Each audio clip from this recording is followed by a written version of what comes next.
Okay, welcome to episode 10 of our experiment in online education. We do have, I just want to urge everyone to be very careful during this time period to follow the instructions, washing your hands, maintaining social distance. This epidemic is getting really bad, and it's spreading in the Dallas-Fort Worth area and in Collin County. So be careful, follow all the instructions you've been given about avoiding contact with people who are sick, and if you're feeling ill, please get help. This epidemic is going to have economic consequences. I think it's pretty obvious. And people who are the most vulnerable, people who are part-time workers, people who are without health insurance are going to have the hardest time. And so we're going to talk about another economic hard time in the past. And while we talk about this, I will bring up topics that might be upsetting for some people. I will warn you before I get to that. There's a reason I'm going to go into detail. So let's be aware of that. We're going to talk about a depression. This is while the Populist Party is growing as a movement. And in fact, people will begin to support the populist movement, support the People's Party that people commonly call the Populist Party, during a depression that takes place 1893 to 1896.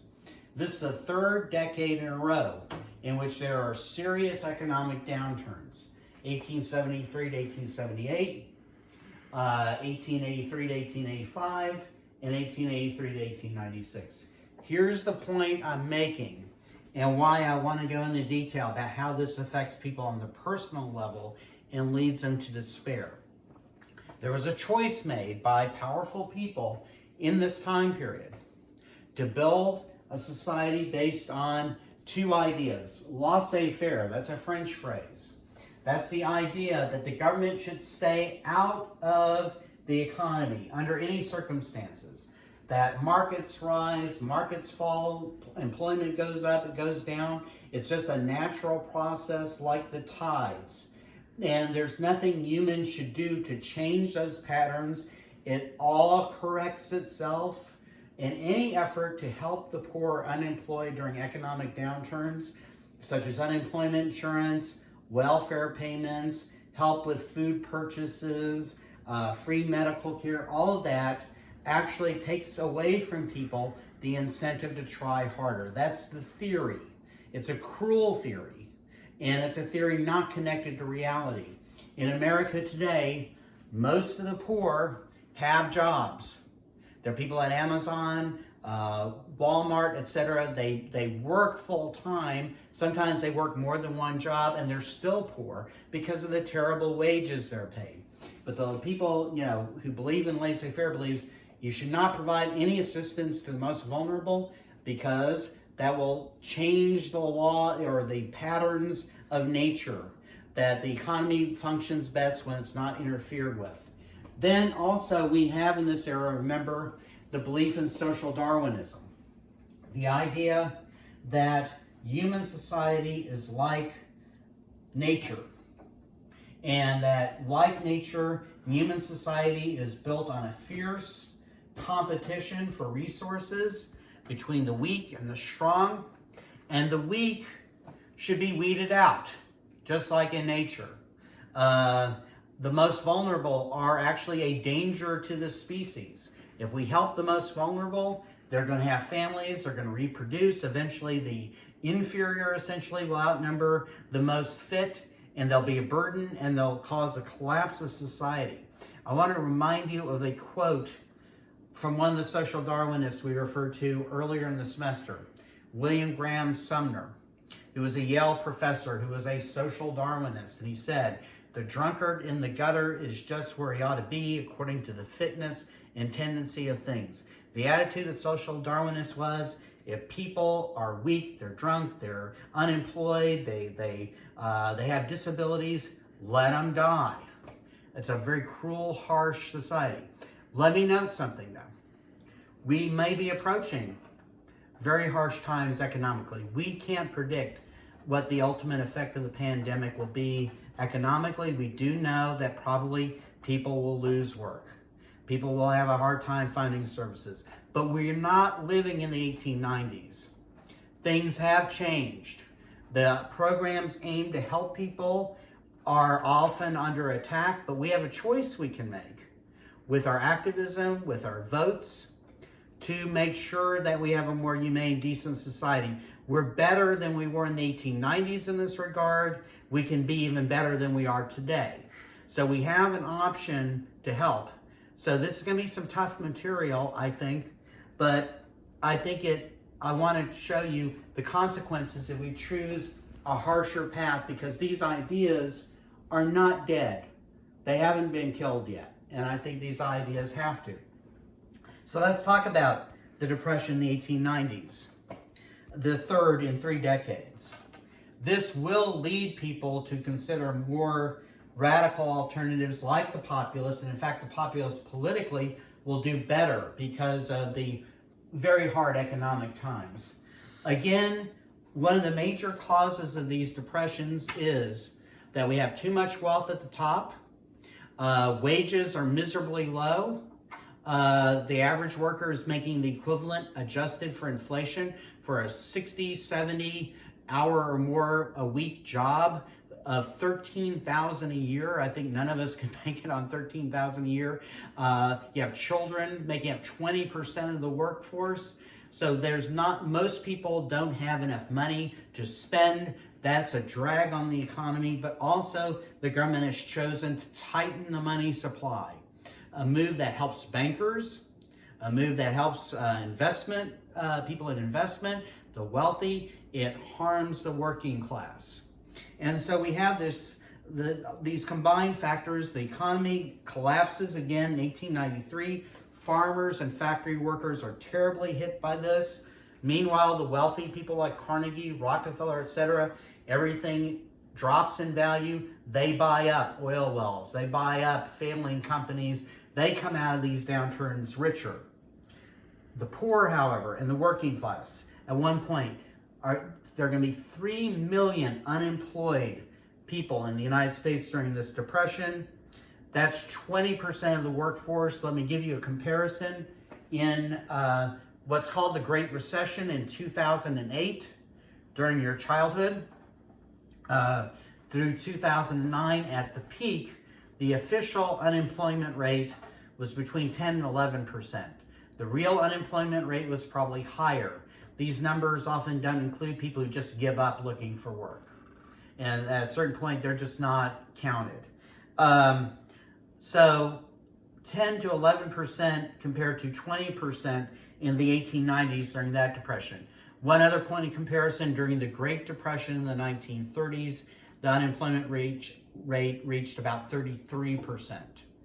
1 out of 3 workers couldn't find work. So we're going to have this hard times.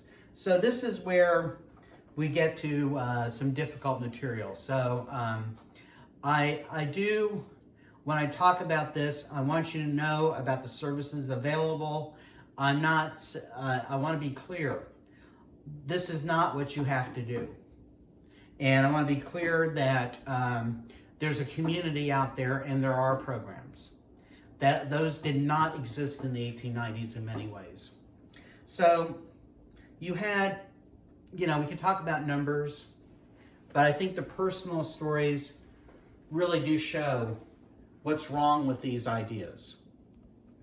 And so during this depression, 1894, a Kansas farm woman wrote to her governor, and she said this, and I find these words chilling. I take my pen in hand to let you know that we are starving to death. This was a real possibility.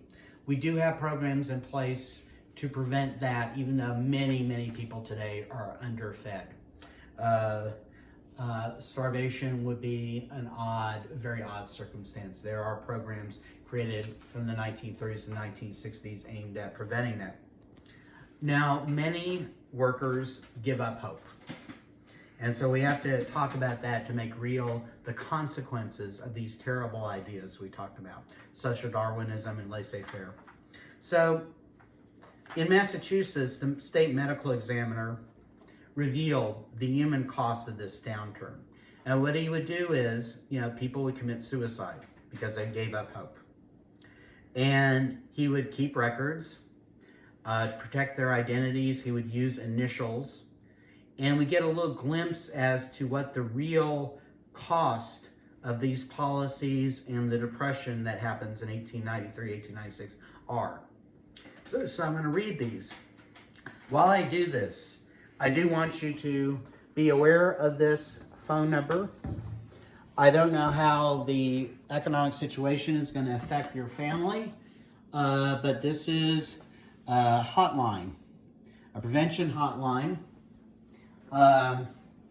Please have that number available for yourself, for others. I think, again, we have learned some lessons from the Great Depression in the 1930s, other economic downturns. There is community out there. There are churches. There are volunteer organizations. There's this organization. Please make use of that if you feel overwhelmed by events. There is an entire community out there to help you. But we're talking about the 1890s now.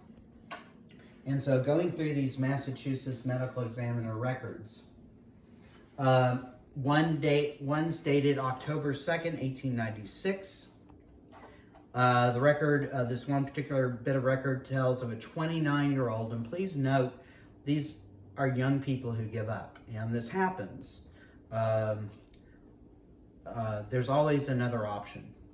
A 29-year-old named KR, that's how he's identified in the record, who, quote, out of work and despondent for a long while, commits suicide by jumping in the Charles River. That's what the record says.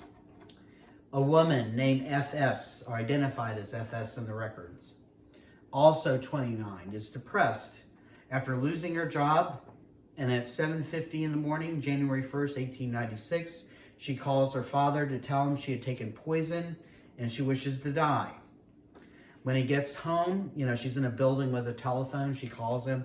He rushes to where they live, and he finds she had taken a dose of arsenic. A 38-year-old named, identified as LM in Boston, had been out of work for weeks. And his wife goes to the market. She's trying to find food that they can afford. October 15th, 1895, while she's gone, he slips a noose around his neck and hangs himself from the bedroom door. And then there's a 23-year-old unemployed Boston man, RN. He shoots himself in the right temple, June 22nd, 1896. He leaves a note behind, and this is the story that I think makes the point I'm trying to make clearer than any other. He leaves behind a note saying he killed himself to save others, quote, the trouble of caring for him. Let me be clear. People in your lives would be happy to work to take care of you in situations like this. One thing that, when I think about this period, that really strikes me is in the 1990s, early 1990s, I was living in California. They had cut military budgets because the Cold War was over.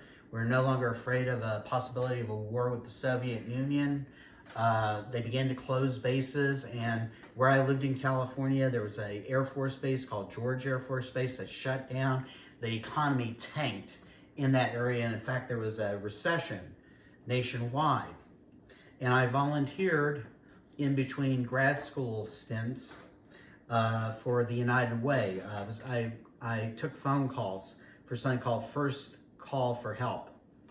And people would call me who had worked hard all their lives, and they would say, I don't know what I'm going to do. I don't know how I'm going to pay my mortgage. I don't know how I'm going to pay for groceries. And I had a list of agencies. We didn't have the internet really available at that point. A list of agencies. I would tell them, here's a phone number. There's a phone number. So I can't do that. I can't take charity. And I said, charities are there to help you when you're down, and then you can return the favor. That's what a community is. And then I would tell them about government programs. I can't take advantage of, I can't go on welfare. I can't take government food. You know, you could go and get cheese or other products. They'd say, no, I can't, I'm not that kind of person. I said, no one wants to be that, quote, kind of person, but we can't control what the larger world does to us. And you pay taxes for government programs. Now you're taking advantage of a government program so you can survive, you can take care of the people you care for. And then when you're back at work, then you can do the same thing. You're paying taxes again and you're putting money back in. That is a society based on community.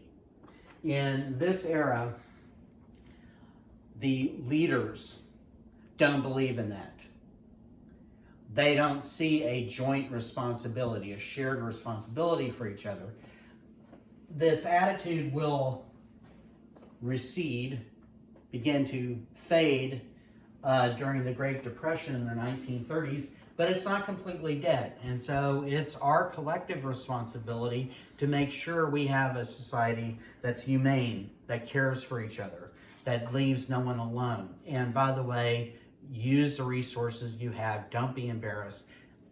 It's not your fault there's an epidemic. It's not your fault that the economy may turn down. It's not your fault that your boss is so greedy he doesn't pay you enough to help you pay the bills. That's the larger society that's worked together to change that. Now, as happened in the Great Depression in the 1930s, hobos, that's what they called them, are going to jump on railroad cars. They're going to ride across the country. They're going to sleep in barns. They're going to beg for work. And if that fails, if they can't find a job, they'll beg for food. The government tells people, go to private charity. They're the ones. Go to your churches. Go to some kind of, 1890s version of a food bank. Here's the problem. When there's an economic downturn, the demand for help from charities goes up, but donations go down, which is why the government, I would argue, has to fill that function. So very often people go to charities in the 1890s, and guess what? The charities close. It's tapped out financially. They have no resources left. So this is the consequence of the social Darwinism we talked about. Now, many begin to question, this is a really important thing. It had been the left politically, socialist and now populist and others, who had said, no, the government has a role to play to smooth out the cruel edges of the economy. That had not been a mainstream idea. But we're beginning to have more mainstream groups step up. I talked about the American Federation of Labor. I talked about how it was a much more conservative labor union than the Knights of Labor. But they say something that's a big break from their past. In the 1890s, at one point, they draft a resolution. They say this: the right to work is the right to life. And when the private company cannot or will not give work, the municipality, in other words, the city, the state, or the nation must. This is a much more aggressive view, and I think a much more forceful view of the role of government, that the government's there to keep you from failing completely, that the government has an obligation, because the government is the voice of the people. It's an institution created by people. It has an obligation to the people it represents. And that opens a door to much more progressive policies, I think, later, this type of experience. So with discontent turning to despair, voters are increasingly eager to find an alternative to the Republican and Democratic parties. I think we often look at that and we think, boy, it's a choice between Tweedledum and Tweedledummer. I understand that attitude. The evil of two lessers, I get it. And people get it then. And the populists begin to look like a serious threat in the 1896 presidential race. So there is going to be a interesting this race, the 1896 election, in many ways going to be one of the strangest in American history. Certainly one of the most unusual. And so, we have a situation, as I've said before, we have Grover Cleveland in the White House. Grover Cleveland's a Democrat. As I mentioned before, between 1860 and 1908, there were 12 presidential elections. Democrats had only won twice in that time period. Grover Cleveland was the man who won those 2 terms as a Democrat. 1884, he wins the White House. He serves as president 1885 to 1889. He runs for re-election. He loses. And then in 1893, he runs for another term. And he wins again. But the Depression begins early in that term. And he's not sympathetic at all to the working class. He's not going to extend any programs that will help them. He crushes strikes. He's an enemy of unions. And there's discontent within the Democratic Party. And so one issue that really is going to change the politics is the whole issue of coinage of silver. They find lots and lots of silver after Indians are pushed off their land, white people seize control of land. There are these mountains in Colorado, Nevada, places like that are filled with silver. And if the government starts minting silver coins, that will be a boom economically during a depression. That creates momentum for the career of one Democrat, and it'll become the central issue of the 1896 campaign. So, the Democrats are going to do something that that really doesn't happen in American politics. This is the last time it happens. They have an incumbent president, Grover Cleveland. This is not Grover Cleveland. This is going to be William Jennings Bryan we're going to talk about. They have a Democrat in the White House, Grover Cleveland.